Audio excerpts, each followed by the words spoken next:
சொந்த ஊரு மதுரை, இந்த வண்டிக்கார சொந்த ஊரு மதுரை.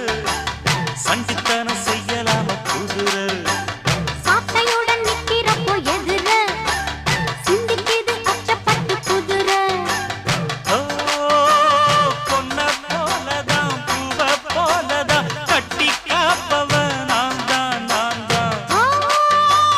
கட்டி காக்கவும் கட்டி கேட்கவும் நீயும் பார்க்கணும் நாள்தான் நாள்தான். வண்டிக்காரன் சொந்த ஊரு மதுரை,